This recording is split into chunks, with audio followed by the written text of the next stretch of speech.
ভাই এখন ঘড়িতে বাজে 9:43। আমি একটা কথা বলি, আমি শ্রীরামপুরে এসেছিলাম। তো এখানে প্রবলেমটা হচ্ছে 9:43 বাজে টিকিট কাউন্টার বন্ধ ভাই, সিরিয়াসলি বলছি। এখন আমি চিন্তা করছি যদি বাই চান্স আমি লিলুয়াতে নামি আর টিকিট কাউন্টার বন্ধের জন্য আমি টিকিট কাটতে পারি, তো এবার আমাকে ফাইন তো দিতে হবে। যদি কোনো টিটি আমাকে ধরে নেয় তার মানে ফাইন আমাকে দিতে হবে।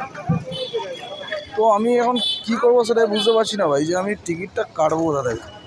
এই যে দেখো টিকিট কাউন্টার টোটাল বন্ধ হয়ে পড়ে রয়েছে, ঠিক আছে। এই যে শ্রীরামপুরের টিকিট কাউন্টার এখন বন্ধ, আমি টিকিটটা কাটবো কোথা থেকে।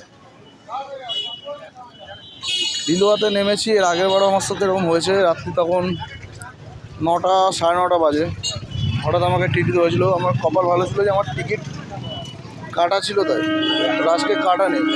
জানি না, আমি প্রমাণ রাখলাম, যদি বাই চান্স ধরে তো দেখা যাবে তখন।